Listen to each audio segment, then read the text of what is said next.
구독, 알림 설정까지 부탁드립니다. 오늘도 우리 사는 이야기 찾아주셔서 감사합니다. 사연자분이 보내주신 이야기 시작해볼게요. 안녕하세요. 저희 신랑은 정말 누가 봐도 잘생긴 꽃미남이에요. 대학교 시절 학교 선배로 만났는데 정말 그 선배를 안 좋아하는 여자들이 없을 정도였거든요. 그런 신랑이랑 제가 만난 건 신랑의 매너 때문이었는데 제가 어렸을 적 성폭행을 당한 적이 있어서 남자들에게 겁이 많은데 그 선배는 뭔가 좀 편한 느낌이 있기도 했었고 한 번은 학교 행사에서 술을 너무 많이 먹어서 필름이 끊겼는데 눈을 떠보니 모텔방이었어요. 다급하게 옷을 살펴보니 입고 있던 옷 그대로였고 신랑은 바닥에서 자고 있었습니다. 그래서 감사하다는 인사를 했고 그날 신랑은 다른 사람들과 다르다고 느꼈던 것 같아요. 그날 이후 다른 남자는 다 싫어도 신랑만은 괜찮다는 생각을 했고 졸업 이후 만나게 되었습니다. 신랑과 연애를 하기 전 저에게 있는 아픔을 다 이야기했고 그래서 그런지 신랑은 제가 괜찮다고 할 때까지 기다려준다고 했습니다. 그렇게 1년 정도 연애를 했고 결국 혼전순결을 유지한 채 결혼까지 하게 되었습니다. 시댁에서는 저를 정말 친딸처럼 예뻐해줬어요. 나는 민종이가 하도 여자친구를 꼭꼭 숨겨서 거짓말하는 게 아닌가 생각했었다니까. 정말요? 민종씨 인기 많았는데. 어머, 그러니? 얘가 생긴 것만 번지르르 하고 쑥맥이라. 난 어려서부터 얘 여자친구는 본 적이 없어.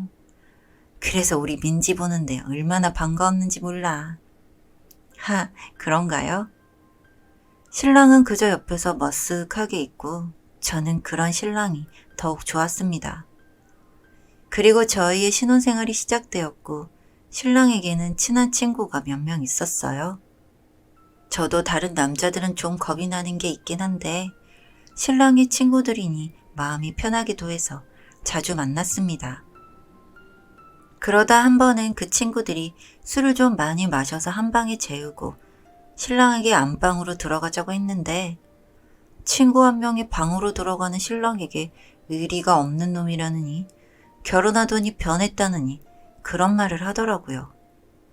그래서 괜히 저 때문에 신랑이 욕을 먹는 것 같아서 거실에서 친구들과 잘 수 있게 이부자리를 마련해주고 혼자 잠이 들었습니다. 결혼을 하고 나서도 첫날 밤을 제외하고는 거의 신랑과 관계를 한 적이 없어서 신랑에게 이야기를 한 적이 있었어요. 우리도 이제 아기 갖기 시작해야 하지 않을까? 여보 괜찮겠어? 응? 당신이라면 괜찮을 것 같아. 그렇게 저희는 계획 임신을 했고 한 번만에 임신이 되었습니다. 임신 초기에는 행동도 관계도 다 조심해야 한다고 해서 조심을 많이 했고 그래도 기쁜 마음을 숨기지 못하고 제 휴대폰 배경화면에 임신 테스트기 사진을 해뒀어요. 집에도 작게 액자를 만들어뒀고요.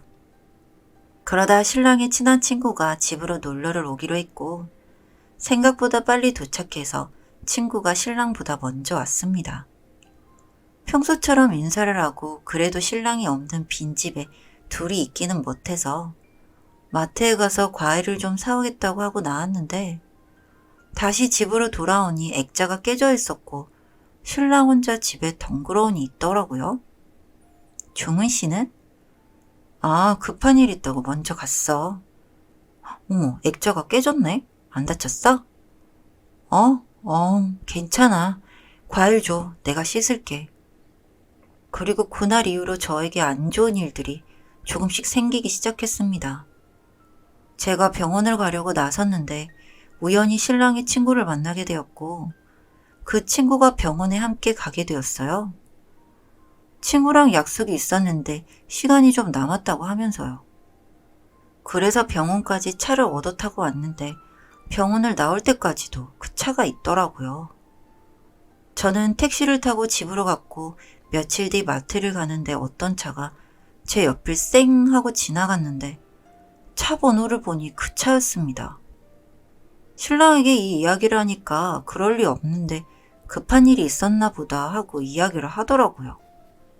저도 확실한 게 아니니 넘어갔는데 얼마 전에는 제가 길을 걷고 있는데 위쪽에서 화분이 툭 하고 떨어졌고 위를 보니 아무도 없었습니다. 몇 번 이런 일이 반복되고 나서 집 밖으로 외출도 잘 하지 않고 있었는데 신랑의 집에 자주 모이는 그 친구들이 다시 저희 집에 왔어요. 반갑게 인사를 하고 간단히 술상을 준비해 준 뒤 방 안으로 들어갔습니다.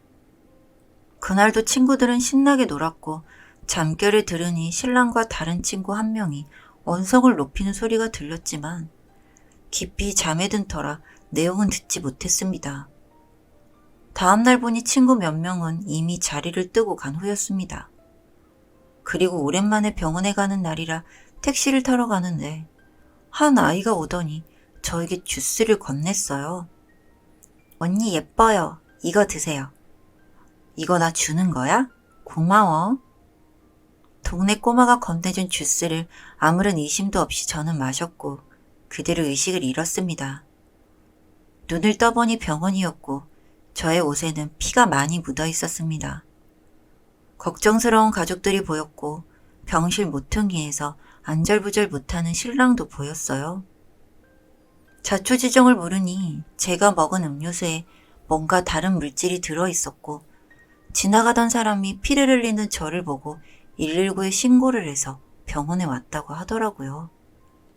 그리고 안타깝게도 그날 저는 아이를 잃었어요.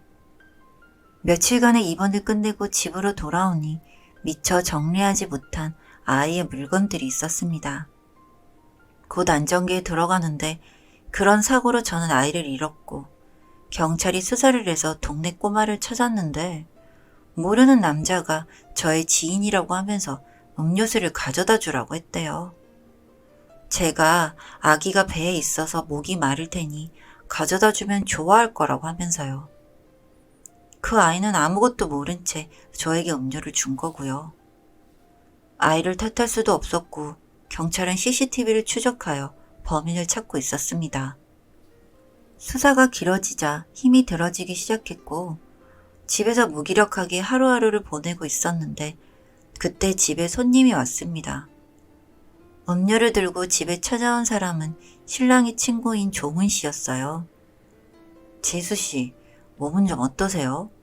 제가 병원에 찾아가 봤어야 했는데 이제야 시간이 나서요. 그렇게 말하는 친구를 밀치며 신랑은 함께 나갔습니다. 걱정되는 마음에 따라 나갔는데 이미 어디에도 보이지 않았고 저는 신발도 짝짝이로 신은 채 아파트 1층까지 내려갔어요. 1층으로 내려가니 크게 싸우는 듯한 소리가 들렸습니다. 두 사람을 말려야겠다는 생각에 다가갔는데 정은 씨가 신랑의 바지가랑이를 붙잡고 있었어요. 내가 미안하다고 하잖아. 그럴 생각까진 아니었다고. 아니야. 내가 그동안 너무 질질 끌었던 것 같아. 우리 정말 아니야. 우리가 같이 한 시간이 있는데 어떻게 이렇게 모질어? 네가 한 짓을 생각해봐. 너 그냥 결혼만 하는 거라며. 그 여자 안 좋아한다며. 나도 이제 내 감정을 모르겠다. 그런데 넌 아니야. 민지 정말 큰일 날 뻔했어. 그건 정말 미안하다고. 그렇게 많이 마실 줄은 몰랐지. 그 순간 머리가 멍했고 들고 있던 휴대폰을 털썩 떨어뜨렸습니다. 두 사람의 시선이 저에게 향했고 저는 반대편으로 전속력으로 달렸지만 이내 신랑에게 잡혔어요. 그렇게 집으로 돌아가 이야기를 하는데 신랑은 중학교 무렵부터 본인이 여자가 아닌 남자에게 관심이 있다는 걸 알게 되었고 그러한 마음을 숨겨보려 하기도 했는데 잘 되지 않았고 고등학교 때 같은 학교였던 종은 씨를 만나게 되었다고 합니다. 그렇게 두 사람은 연인관계로 발전을 했지만 성인이 되고 나서부터는 종종 여자친구를 만나기도 하며 지냈는데 아무래도 이성과 연인관계가 되다 보면 자의적이든 타의적이든 관계를 맺지 않을 수 없으니 그 문제로 다툼이 많았다고 해요. 그러다 신랑은 저를 만나게 되었고 성관계 부분에서도 자유로웠으니 종우 씨도 믿고 결혼하는 걸 허락했었다고 합니다. 그러다 저와 지내게 되면서 저에게도 마음이 생기기 시작했고 제가 2세 이야기를 할 때 동의를 한 거래요. 그 시간 동안 신랑은 양성애자가 된 거였어요. 제가 임신을 하자 그 친구는 많이 화가 났고 저에게 경고를 하고 싶었다고 하는데 사실 제가 느끼기에는 경고가 아니라 그냥 저를 죽이고 싶어 한 것 같았습니다. 고층에서 떨어지는 물건을 맞고 살아있을 수 있는 사람이 얼마나 될까요? 그리고 운 좋게 제가 살아남으니 이상한 음료를 먹여서 절 죽이려고 하고 그 자리에서 경찰에 신고를 했습니다. 신랑이 말리기도 했지만 이혼 이야기를 하니 조용히 손을 내리더군요. 결국 그 남자는 살인미수로 징역을 가게 되었고 처음엔 신랑도 혼란스러워하더니 제자리를 찾아가고 있어요. 지금은 신랑과 아무런 문제가 없이 잘 지내고 있고 다시 새로운 생명도 찾아왔습니다. 모두 잊고 새롭게 시작해보려고 하는데 지금도 그때의 기억이 가끔 생각이 나서 일상생활이 힘들기도 해요. 여기까지 제 이야기 들어주셔서 감사합니다. 사연은 여기까지였고요. 우리 사는 이야기 시청해주셔서 감사합니다.